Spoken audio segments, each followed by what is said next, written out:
"Get your screaming brats out of my wedding," Sarah shrieked, jabbing her perfectly manicured finger at my chest. "I can't have them ruining my perfect day with their chaos." I stood in her pristinely decorated living room, the invitation still clutched in my hand, staring at my sister-in-law in disbelief. My children, Emma, 6, and Lucas, 4. Won't she just call brats? Were at home with their father, blissfully unaware that their aunt was uninviting them from her wedding just 3 days before the ceremony. "Sarah, they're your niece and nephew," I said, keeping my voice steady despite the anger bubbling inside me. "The same kids you asked to be your flower girl and ring bearer 6 months ago. The ones who've been practicing their roles every day." "Well, I've changed my mind," she snapped, snatching the invitation from my hand. "I saw how they behaved at the rehearsal dinner last night, running around, laughing too loud. It was embarrassing. My wedding needs to be perfect, and your kids will ruin everything." I thought about Emma in her little flower girl dress, twirling in front of the mirror, asking every day how many more sleeps until she could throw petals at Aunt Sarah's wedding. I thought about Lucas carefully carrying his pillow around the house, practicing his serious ring-bearer face. They were excited. I defended. It was past their bedtime, and they were happy to be part of your special day. "They're children, Sarah. They act like children." "Exactly," she exclaimed as if I'd proven her point. "I can't have children acting like children at my wedding. I've decided to make it an adults-only event." "Well, except for Madison's kids, they know how to behave properly." Madison was Sarah's best friend. Her 3 children were known in the family for being perpetually glued to their tablets, barely interacting with anyone. Of course they'd be allowed to stay. "You can't do this to them," I said, my voice finally betraying my emotion. "Emma will be heartbroken." Sarah's face hardened. "I can, and I am. In fact," she paused, a cruel smile playing at her lips, "maybe you should stay home too. I don't want you guilt-tripping everyone about your precious little angels missing out." My mother-in-law chose that moment to walk in, carrying a box of wedding favors. "Sarah, honey, what's going on?" I heard raised voices. "Nothing, Mom," Sarah said sweetly. "I was just explaining to Lisa that the wedding is now adults only. We want it to be sophisticated, you know." I watched as my mother-in-law's face fell slightly, but she quickly masked it. "Oh well, if that's what you want, dear. It's your special day." Of course, she'd take Sarah's side. She always did. "I'll let Tom and the kids know," I said quietly, gathering my purse. As I turned to leave, Sarah called after me. "Don't forget to return the flower girl dress and ring bearer outfit. I need a refund since they won't be used." I froze in the doorway, her words hitting me like a physical blow. The outfits I pay for myself. The ones my children have been so proud of.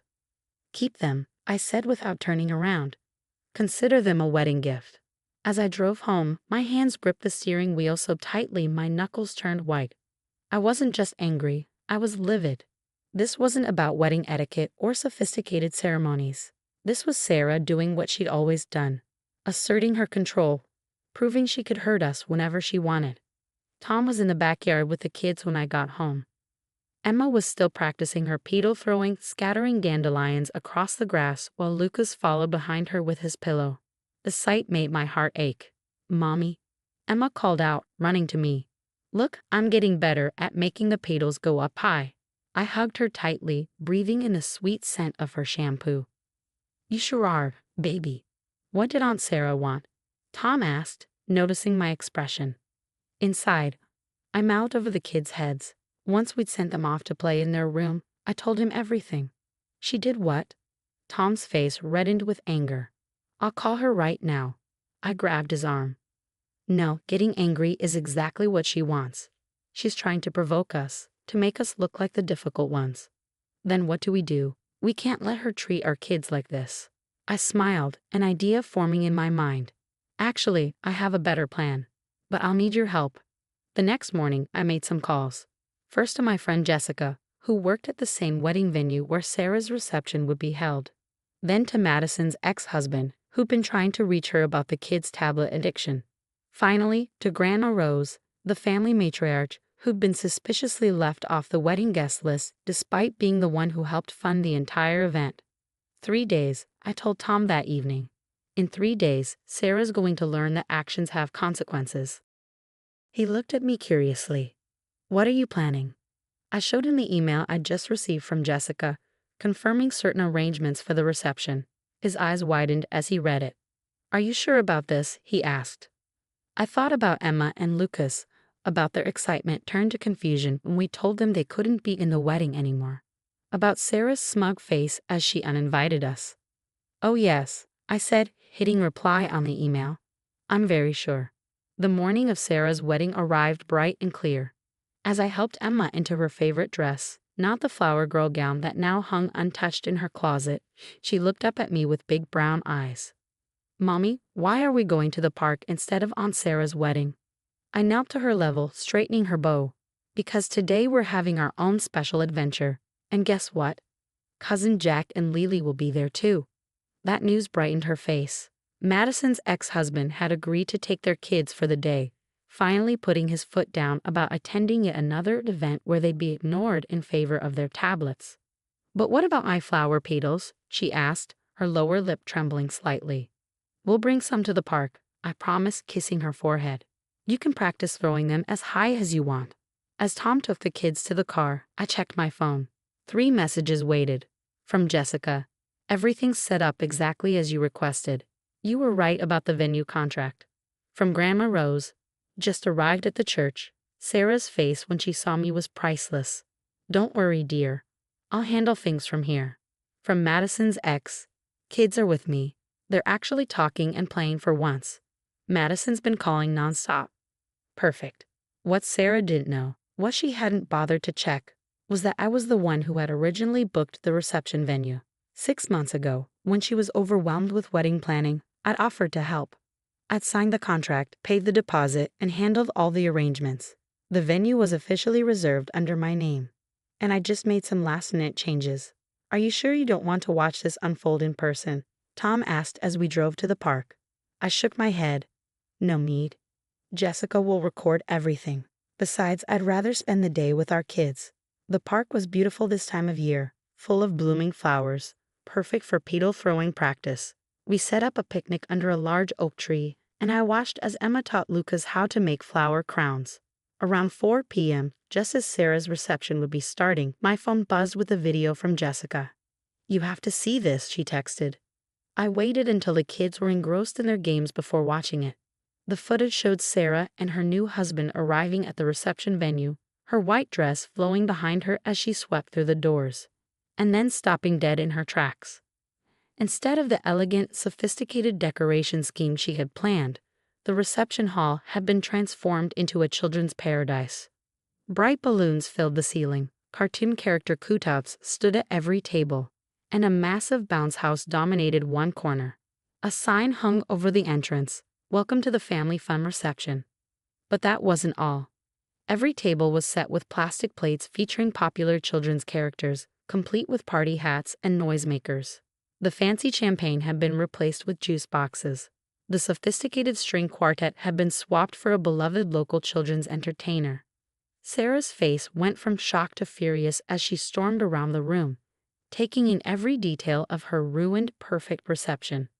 The video caught her confronting the venue manager, her voice rising to a shriek. "This isn't what we planned. This is a nightmare." "I'm sorry, ma'am," the manager replied calmly. "But these changes were requested by the person who holds the venue contract. We were legally obligated to comply." "What? But I'm the bride." "The contract is under Lisa's name. She made these changes yesterday, well within the modification window." The video showed Sarah's face turning an interesting shade of purple as she spun around, probably looking for me. But of course, I wasn't there. Then Grandma Rose stepped into frame, her elegant suit a stark contrast to the colorful chaos around her. "Sarah, dear," she said, her voice carrying that special tone that had kept the family in line for generations. "We need to talk about your recent decisions." The video ended there, but Jessica kept the updates coming. "Madison just arrived without her kids. She's having a meltdown. Half the guests are loving the bounce house. The other half are asking why your kids aren't here." Sarah tried to take down the decorations, but everything's secured with industrial strength adhesive. Your mother-in-law just had to sit down. I think she's finally realizing what Sarah did. I put my phone away and joined my children in the grass. Emma had made flower crowns for everyone, and Lucas was carefully placing his on Tom's head. This was exactly where we needed to be. Later that evening, after we had tucked the kids into bed, Tom showed me the flood of messages he had received from family members.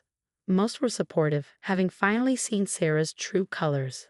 A few were angry, mostly those who had been in on her plans all along.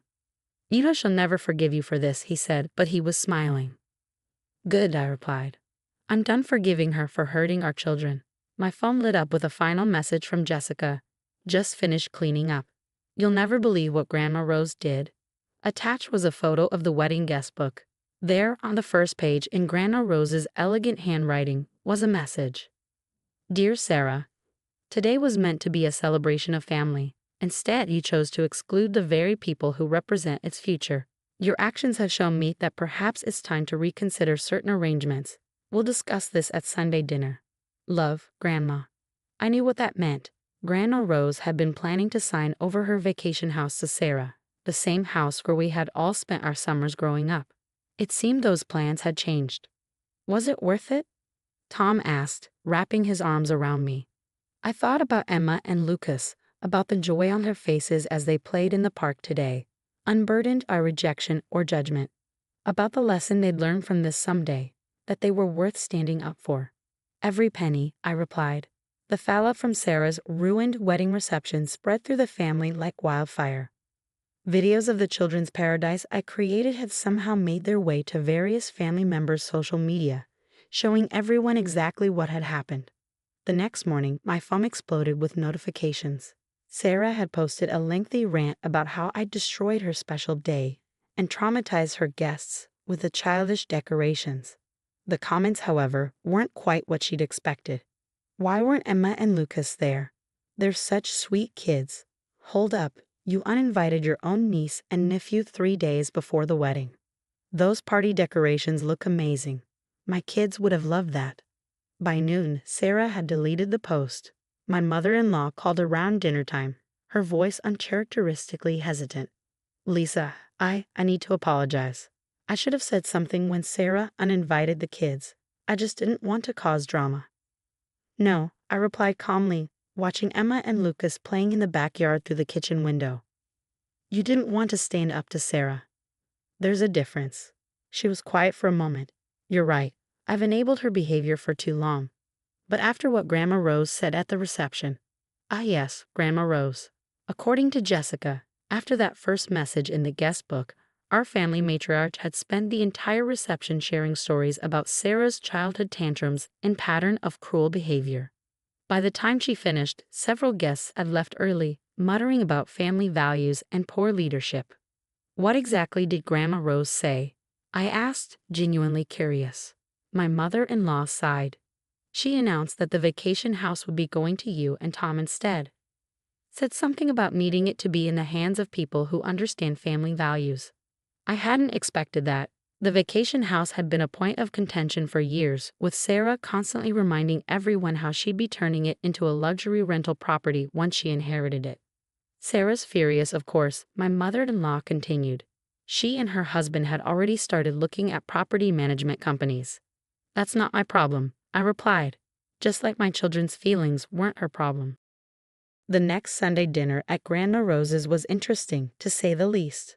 Sarah and her new husband didn't show up, but everyone else did, including Madison's ex-husband with their kids, who were actually engaging in conversation instead of staring at screens. Grandma Rose took me aside after dinner, her eyes twinkling. "I saw the video of what you did at the reception," she said. "Brilliant. Absolutely brilliant." "I couldn't let her hurt my kids like that," I explained. She patted my hand. "Of course not. That's exactly why you're getting the house. Family means protecting each other, not tearing each other down." Sarah never understood that. 2 weeks later, we received a formal letter from Sarah's lawyer demanding compensation for her ruined reception. I forwarded it to my own lawyer, along with the venue contract in my name and documentation of Sarah's last-minute guest list changes. His response was succinct. "She doesn't have a leg to stand on. The venue was legally yours to modify." Sarah's next move was to try turning the family against me through a series of emotional social media posts about toxic family members and narcissistic sisters-in-law. But the tide had turned. People had seen her true colors, and they weren't backing down this time. Emma and Lucas, thankfully, remained largely unaware of the drama. We told them Aunt Sarah had to change her wedding plans, and they'd moved on with the resilience only children possess. The flower girl dress and ring bearer outfit were carefully packed away, not as painful reminders, but as evidence of a lesson learned about standing up for what's right. 3 months after the wedding, we hosted our first family gathering at the vacation house. Sarah wasn't there, of course, but the place was filled with laughter and joy. Children ran through the halls, played in the yard, and yes, made noise. Because that's what children do. As I watched Emma teaching her cousins how to make flower crowns on the beach, the same skill she perfected that day in the park, Tom came up beside me. "You know," he said, wrapping an arm around my shoulders, "Sarah called me yesterday. Said she's ready to forgive us if we agree to sell her the vacation house." I laughed. "And what did you say?" "I told her that some things aren't for sale, like our children's dignity, for instance." Looking at our kids playing on the beach, at the family finally free from Sarah's manipulation, I knew we'd made the right choice. Sometimes the best revenge isn't about getting even. It's about creating something better from the ashes of someone else's cruelty. "Mom," Emma called from the beach, "come see. We made crowns for everyone." As I walked down to join them, leaving thoughts of Sarah and her perfect wedding behind, I couldn't help but smile.